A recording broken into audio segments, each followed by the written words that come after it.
우리는 한 달 전부터 산상수훈을 계속해서 살펴보고 있습니다.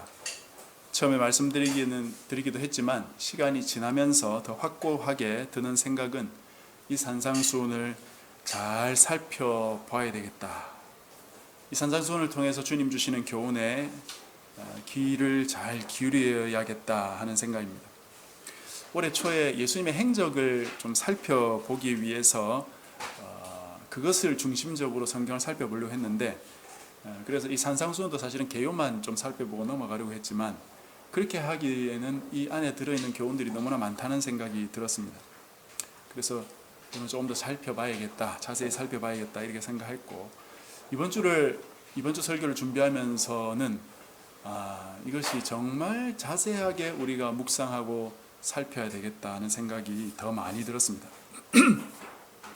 원래는 사실 이번 주에 한 42절까지 해서 3가지 정도 큰 주제를 다루려고 했는데, 간음이라는 이 하나의 주제를 다루기에도 사실 참 시간이 벅차다 그런 생각이 많이 들더라고요. 그만큼 우리가 살고 있는 이 세대가 음란하고 악하기 때문에 하나님 백성인 우리가 이 땅에서 어떤 기준을 가지고 살아야 하는가 하는 실제적인 부분을 많이 고민하고 생각해 봐야 되는 것 같습니다.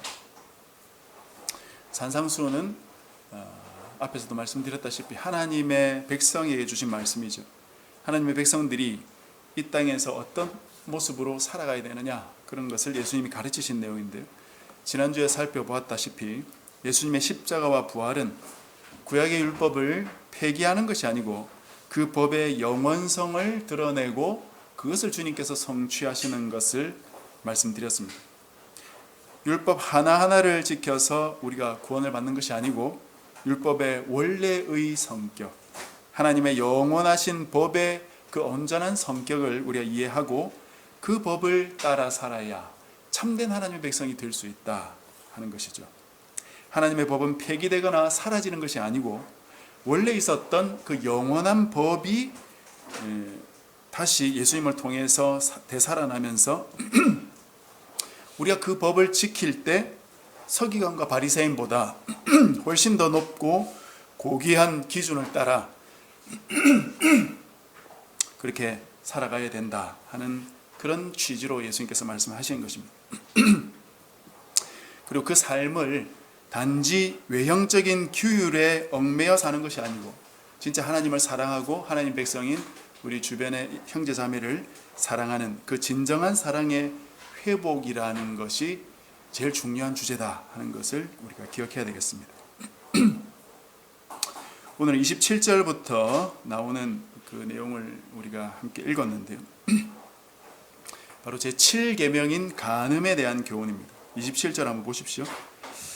또 간음하지 말라 했다는 걸 너희가 들었으나 나는 너희에게 이르노니 음욕을 품고 여자를 보는 자마다 마음에 이미 간음하였느니라. 지난주에 살폈던 그 살인하지 말라 하는 계명과 같은 형태로 주어지고 있습니다. 간음하지 말라는 계명을 청중들이 너희가 들었지 않느냐 그렇게 말씀하고 계신 거죠. 당신은 오늘 우리처럼 이런 컴팩트한 성경을 들고 다녔던 것이 아니고 양피지에 두루마리로 회당에 보관을 했었죠. 그러니 성도들이 예배를 드리러 왔을 때야 비로소 하나님 말씀을 들을 수 있었던 것입니다. 그래서 그런 말씀을 너희가 들었다라는 표현을 하고 있는 것이에요. 회당에 가면 그 읽은 말씀을 랍비들이 또 자신들의 전통에 따라 설명해 주었기 때문에 그때 말씀을 듣고 배우는 시간이었습니다. 그런데 여기서 간음이라는 단어가 뜻하는 바가 중요합니다. 우리는 간음 이렇게 이야기하면 단순히 불륜이나 음행을 떠올리겠지만 성경에서의 간음은 결혼해서 배우자가 있는 사람의 혼외 정사를 말하는 것입니다. 물론 레위기 18장이나 신명기 22장에서는 남자가 결혼한 여자, 즉 유부녀를 대상으로 관계를 가지는 걸 말하고 있지만 이것은 유부남에게도 해당된다고 봐야 되겠죠. 뒤에도 나오지만 간음 자체가 결혼 관계를 깨뜨리는 것이기 때문에 성경에서 엄격하게 금하고 있습니다. 그런데 유대인들 중에는 이 말씀을 단지 문자적으로 적용해서 결혼한 여성만 아니면 된다라고 생각하고 합법적인 성매매를 용인합니다. 결혼한 여성도 아니고 불법도 아니기 때문에 어떠냐 그런 거죠. 그것이 바로 실정법의 한계입니다. 실정법은 사람의 근본 문제를 해결할 수 없습니다. 아무리 좋은 법을 제정해도 늘 그 법을 피해서 죄를 범하는 자들이 있기 마련이고, 그런 자들은 법을 잘 아는 법조계 인물들이라는 것이 현실이죠. 사람이 살다 보면 이런저런 다양한 경우가 생길 수밖에 없는데, 그 경우를 일일이 법에다 적시할 수 없기 때문에 법망에 구멍이 생길 수밖에 없습니다. 그 구멍을 잘 아는 사람들이 법조인들이에요.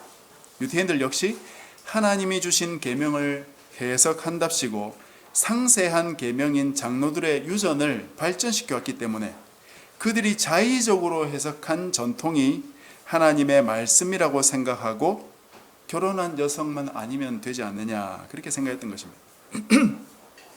그런 어리석음을 주님께서 지적하시면서 정정해 주시는 것입니다. 결혼한 사람들이 다른 유부남이나 유부녀와 육체적인 관계를 맺는 것뿐 아니라 음욕을 품는 것 자체가 간음이다. 훨씬 더 깊어졌죠. 단지 행동이 아니라 내면을 다루고 계신 것이에요. 실정법이 아니라 영혼법을 말씀하시는 것입니다. 여기서도 이 음욕이라는 단어가 뭘 의미할까, 이것이 또 중요한데요. 이 단어를 너무 확대 해석할 필요까지는 없습니다. 건강하고 결혼하지 않은 남녀가 서로를 향해서 육체적인 관심을 가지는 것은 얼마든지 가능한 일이고 있을 수 있는 일이죠. 서로에게 성적인 관심을 가지는 것은 자연스러운 일입니다. 성욕은 식욕과 마찬가지로 하나님이 우리에게 주신 선물이고 본능적인 것이 인류의 보존을 위해서 꼭 필요한 욕구입니다.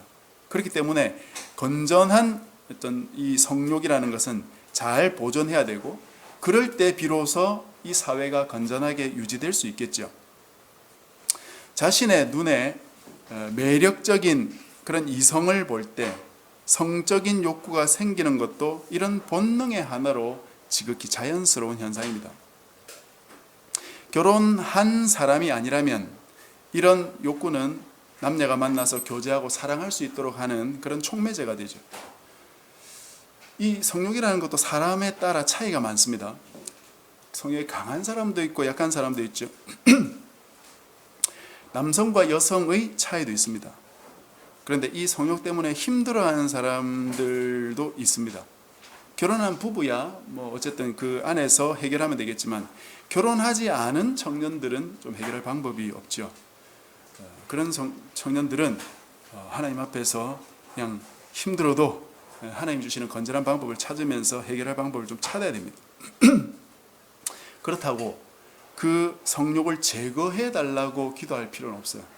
하나님이 주신 것이기 때문에 그게 사라지지 않습니다. 우리 모두는 하나님의 독특한 계획으로 지어졌고 각자 다른 모습을 지녔다는 것을 인정해야 돼요. 그렇다면 이런 본능의 정도의 차이도 있다는 것을 인정해야 되고, 그것에 따라 하나님이 주시는 훈련도 다를 것이다, 그렇게 생각하셔야 됩니다. 본문에 음욕을 품고 여인을 본다는 것은 앞구절의 연장선상에서 봐야 됩니다. 자연스럽고 건전한 성적인 욕구가 아니라 간음을 저지르려는 마음 상태로 봐야 된다, 이 말입니다. 즉 간음이 실제로 벌어지진 않았지만 마음 속에서 간음을 저지르려는 의도를 가진 경우를 가리키는 것이에요. 누구나 매력적인 이성을 보면 육체적인 관심을 가질 수 있지만 하나님께서 허락하신 관계가 아니라면 이건 아니다 라고 하면서 스스로 돌이키면 아무런 문제가 없습니다. 건강한 사람은 누구나 돌이킬 수 있어요. 이것을 돌이키지 못하고 실행에 옮기려는 마음과 의지, 거기서부터가 음욕이고 그것부터가 죄라는 것이에요. 마음의 유혹을 받는 것 자체가 죄라는 말은 아닙니다. 그것을 실행에 옮기려는 의지, 마음의 태도, 그걸 예수님께서 음욕이라고 하시는 것입니다. 그런 유혹이 올 때는 이것은 아니구나 하고 그것을 잘 물리치고 자신의 마음을 추스르면 얼마든지 죄를 막을 수 있는 것이죠. 비슷한 말로 호색이라는 단어도 함께 좀 생각해 보아야 되겠는데, 성경에서는 호색하지 마라 하는 말이 몇 번 나오는데 로마서 13장 13절에 보면 낮에와 같이 단정히 행하고 방탕하거나 술 취하지 말며 음란하거나 호색하지 말라 그렇게 되어 있어요. 갈라디아서 5장 19절에도 육체의 일을 음행과 더러운 것과 호색이라고 말하면서 그것을 금지하고 있습니다. 호색은 말 그대로 색을 좋아하고 추구하는 것입니다. 오늘날 우리가 사는 세상 자체가 호색한 세상이죠. 모든 것을 색과 연결짓고 있습니다. 의식주뿐 아니라 문화라는 이름의 거대한 세력 안에는 색이라는 코드가 난무하고 있어요. 문학 작품뿐 아니라 그것을 영상화한 영화, 필름, 나아가서 한류라는 거대한 문화, 그중 대표주자인 K-팝 이런 것에도 섹시 코드가 없이는 장사가 되지 않을 것 같습니다. 제가 그저께 오랜만에 그 싸이의 강남 스타일 그 유튜브로 다시 한번 봤는데요. 그 2012년도 작품이더라고요. 그때 보니까 37억 뷰. 인류의 반 정도가 그걸 봤어. 오랜만에 봤더니 곳곳에 코미디와 성적인 요소들이 다 심겨져 있는 것을 다시 한번 확인을 할 수 있었습니다. 솔직히 요즘 젊은 가수들의 노래를 듣지 않는 기성세대는 이런 개방적인 성개념 자체에 좀 부담이 있기 때문인 것 같습니다. 이제 나이가 20살도 안 되는 여자애들이 나와서 호색한 그런 춤을 추면서 대중들을 유혹하고 있는 것이죠. 그것이 노래인지 춤인지 사교 댄스인지 유혹하는 마수의 손길인지 모를 정도로 짧은 치마에 짧은 바지를 입고 허벅다리를 다 드러내놓고 엉덩이를 흔드는 춤이 언제부터 이렇게 TV 카메라에 노골적으로 등장했는지 모르겠어요. 저는 그런 방송을 보고 있는 사람들은 도대체 무슨 생각을 하고 있는가 궁금합니다. 저들은 노래를 듣고 있는 것일까? 비디오를 보고 있는 것일까? 저들이 보고 있는 건 도대체 무엇인가? 여성들의 짧은 미니스커트, 해수욕장에서의 비키니, 요즘은 헬스나 스트레칭 같은 운동을 위해서 몸에 딱 붙는 트레이닝복까지 눈을 두기가 민망하죠. 이 모든 것을 쿨하다 하는 단어로 치장하고 몸을 가리는 여인들은 보수적이라고 말하고 그 단어에 부정적인, 고리타분하다는 부정적인 이미지를 덮어 씌웁니다. 여성들은 잘 모르겠지만 남성들이 시각에 약하다는 것은 검증된 사실이기 때문에 옷차림새, 비치는 옷, 가슴이나 쇄골이 드러나는 옷은 주의해야 됩니다. 이런 것까지 제가 말씀드리는 이유는 여성들이 남성들을 너무 모른다는 생각을 참 많이 했어요. 노브라? 시도는 좋죠. 자신의 건강에도 좋을 겁니다. 그러나 우리 주변의 사람의 반이 남자라는 걸 기억하셔야 돼요. 그런 시도는 자신에게는 의미가 있는 어떤 걸음일지 모르지만 남성들에게는 볼거리 또는 흥미거리 하나를 더 제공하는 것에 지나지 않는 것 같아요. 이렇게 말하면 아마 남성을 짐승처럼 볼 수지도 모르겠지만 그렇게만 치부하는 것은 남성의 본능을 잘 알지 못하는 어리석음이 있는 것이에요. 남성에게는 시각적인 자극이 굉장히 중요하고 그것이 얼마든지 호색으로 이어질 수 있기 때문에 남성들을 섬기는 마음으로 여성들은 옷차림에 좀 주의를 해주셨으면 좋겠어요. 우리 성도님들이 그렇다는 말은 아니고요.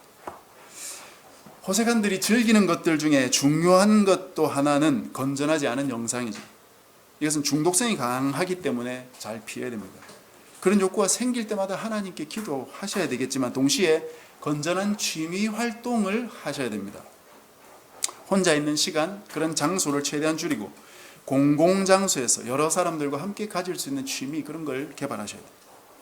10여 년 전에 저희 대학 동기 모임을 할 때 동기 중 한 명이 친구들한테 야 너희들 취미 가져야 된다 그런 이야기를 하더라고요. 그 친구가 그때부터 이 RC 헬기 같은 거를 막 사서 띄우고 막 그러더라고요. 물론 그건 굉장히 비싼 취미였죠. 지금은 저렴한 드론 같은 것들이 많이 등장했기 때문에 상황이 나아졌지만 드론이 등장하기 전에는 장비도 굉장히 비쌌고 항공 촬영 이런 건 뭐 생각도 하기 어려웠습니다. 저는 그때 그 친구 이야기를 들으면서 속으로는 참 이 친구가 여유 있어서 참 부럽다는 생각이 참 많이 들었죠. 근데 저한테는 뭐 돈도 없고 시간도 없다 그런 생각이 들더라고요. 근데 시간이 지나고 나면서 그 친구가 그때 했던 그 제안이 정말 지혜로운 제안이었다는 생각을 참 많이 하게 됩니다.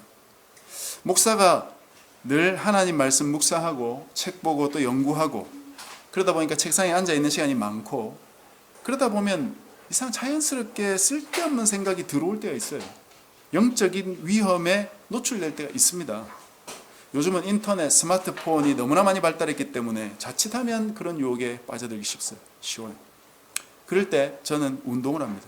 주로 점심 먹고 나면 노곤해지기도 하고 그때 졸고 있거나 딴 생각하고 있기보다는 컴퓨터를 켜고 스피커를 켜가지고 제가 주로 이용하는 그런 유튜브 같은 것들을 틀거든요. 뭐 요즘은 유튜브 좋은 게 너무 많아요. 역사, 정치, 뭐 코미디도 있고요. 배울 것들이 참 많은 것 같습니다. 그리고 유튜브를 틀어서 방송을 보면서 1시간 정도 운동을 하고 샤워를 합니다. 그러면 훨씬 정신도 맑아지고 집중도 잘 되거든요. 클래식을 듣는다든지 짬짬이 한자 공부를 할 수도 있고 아니면 예술, 미술 이런 부분에 관심을 가지는 것도 좋습니다. 그러면 영적인 부분뿐 아니라 우리의 정서적인 부분도 도움이 되겠죠. 하나님께서 마음에 음욕을 품고 실행하거나 거룩하지 못한 호색의 마음을 품지 말라고 명령하셨기 때문에 우리는 그것을 피할 수 있는 방법이란 방법은 다 찾아야 됩니다. 더 좋은 방법이 있으면 우리끼리 또 공유도 하고 그렇게 서로 이겨나갈 수 있도록 해야 되는 것이죠. 다음으로 20절부터 30절까지의 말씀 역시 앞에서 이어지는 말씀의 맥락에서 이해하셔야 됩니다. 오른쪽 눈이 실족하게 하거든 빼어내버리라. 또 내 오른손이 너로 실족하게 하거든 찍어내버리라. 두 말씀 모두 후반부에 이런 말씀이 첨가되어 있습니다. 내 백체 중 하나가 없어지고 온몸이 지옥에 던져지지 않는 것이 유익하다. 무슨 말입니까? 간음 미수 또는 실제 간음을 저지르면 지옥 간다는 뜻이에요. 눈이 실족하게 하는 것은 눈으로 보고 음욕을 품고 간음을 계획하는 단계로 나아가는 것이기 때문에 눈이 죄를 짓게 한다는 것입니다. 손이 실족하게 한다는 것은 간음을 실제로 행하는 것을 말하는 것이죠. 그런데 여기서 이 명령대로 음욕이 생긴다고 해서 실제로 내 눈을 빼어버리고 손을 잘라버리라는 명령일까요? 그렇진 않아요. 예수님께서 과장법을 쓰시고 계시는 거예요. 그 정도로 음욕과 간음에 대해 철저히 처리하지 않으면 안 된다. 교회 역사를 보면은 이 명령대로 실제로 눈과 손을 더 나아가서는 자신을 거세한 사람들이 있었습니다.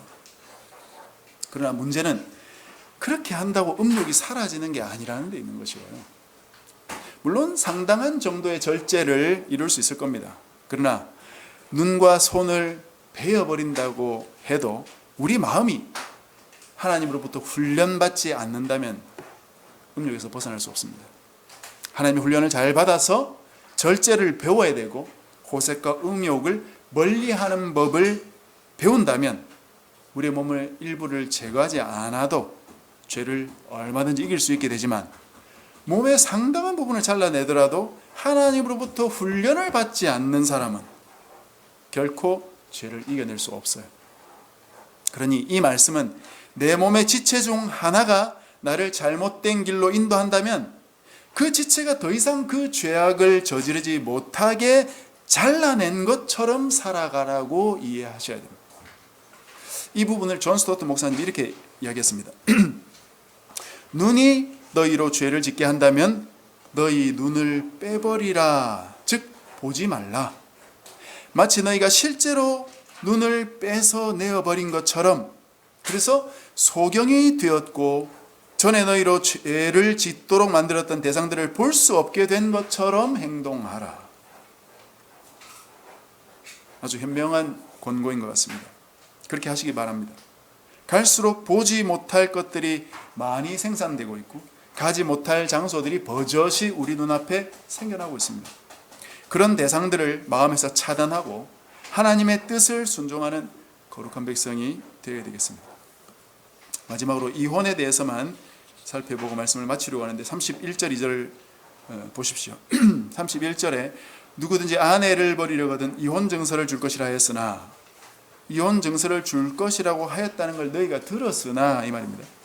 32절, 나는 너희에게 이르노니 누구든지 음행한 이유 없이 아내를 버리면 이는 그로 간음하게 하며 또 누구든지 버림받은 여자에게 장가드는 자도 간음함이니라. 이 말씀은 마태복음 19장에 가면 좀 더 명확하게 나옵니다. 마태복음 19장에 보면 바리새인들이 이 질문을 할 때 예수님께서 이렇게 답변하시는데요. 4절에 보면 사람을 지으신 이가 본래 그들을 남자와 여자라고 지으시고 말씀하시기를 그러므로 사람이 그 부모를 떠나서 아내에게 합하여 그 둘이 한 몸이 될지니라 하신 것을 읽지 못하였느냐. 창세기 말씀이죠. 6절, 그런즉 이제 둘이 아니요 한 몸이니 그러므로 하나님이 짝지어 주신 것을 사람이 나누지 못할지니라. 결혼하면 한 몸이 된다는 것이죠. 그러니 이혼할 수 없다는 것이고, 이것이 대원칙입니다. 그랬더니 바리새인이 그러면 모세는 이혼 증서를 써서 이혼하면 된다 한 이유가 뭡니까? 그렇게 물었더니 예수님께서 너희 마음의 완악함 때문에 아내 버림을 허락하였거니와 본래는 그렇지 아니하다, 그렇게 말씀하셨어요. 본래는 그게 아니라는 것입니다. 이 말씀이 신명기 24장에 나오는데 그 24장에 보면은 여성에게 어떤 성적인 부분에 문제가 있으면 이혼 증서를 써서 돌려보낼 수 있다, 그렇게 되어 있어요. 그러나 본문을 잘 읽어보면 이혼해도 된다고 허용하는 그런 내용이 아니고, 한 남자가 한 여자와 이혼하고 나서는 다시 그 이후에 그 여자와 재혼하면 안 된다고 말하는 맥락에서 나오는 말씀이에요.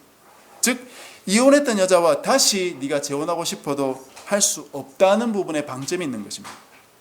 그건 그렇게 이혼하면 된다라는 지시가 아니라 쉽게 이혼하지 말라는 내용이죠.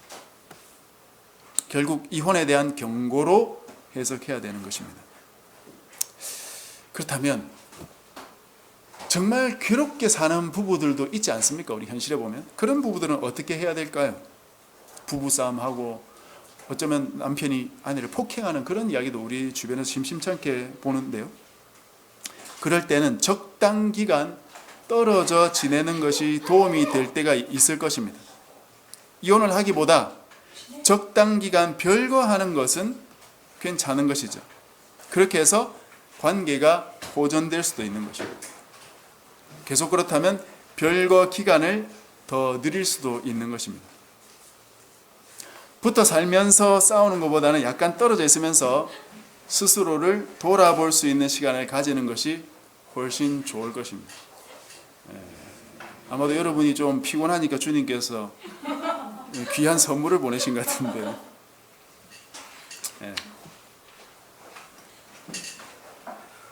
뭐 들으셨어요? 붙어 있어서 계속 싸우는 부부보다는 적당한 거리를 두고 관계를 조금 다시 생각해 보는 것도 좋다 하는 것입니다. 이혼하지 말고, 쉽게 이혼하지 말고. 혹시 이미 이혼을 한 경우에는 어떻게 하는 게 좋겠어요? 바울이 말했죠. 이혼했으면 다시 재혼하기보다는 그냥 주님 오실 날이 다가왔다 생각하고 혼자 살아라고 바울이 권고했습니다. 그렇게 하는 것이 좋아요. 왜냐하면 결혼하면 아내는 남편을 기쁘게 하려고 애쓰게 되고 남편은 또 아내를 기쁘게 하려고 애쓰게 되니까 차라리 그렇게 하지 말고 그냥 주님 바라보고 혼자 살아라. 그것이 바울의 권고입니다. 그렇게 하는 것이 훨씬 낫겠습니다. 말씀을 맺겠습니다. 간음, 음욕, 이혼에 대해서 여러 가지 말씀을 나누었는데요. 아마 개인적으로는 여러 가지 생각하면서 또 구체적인 적용거리들은 또 묵상하고 생각해 보아야 될 것입니다. 어쨌든 하나님 말씀을 잘 묵상하고 나에게 적용되는 거리들을 찾아야 되겠죠. 그리고 대원칙인 하나님 사랑 그리고 이웃 사랑, 그것을 중심으로 이 모든 것들을 생각하고 대한다면 그것이 제일 좋은 방법일 것입니다. 나 중심적으로 해석하고 적용하지 마시고 상대방의 유익 그리고 그를 진정으로 사랑하는 마음으로 선택을 한다면 그건 어떤 것이든 주님의 뜻 안에 있는 일일 것입니다. 그래서 이 부분에도 하나님의 뜻을 잘 새기고 받드는 저와 여러분 되시기를 주님의 이름으로 축복합니다.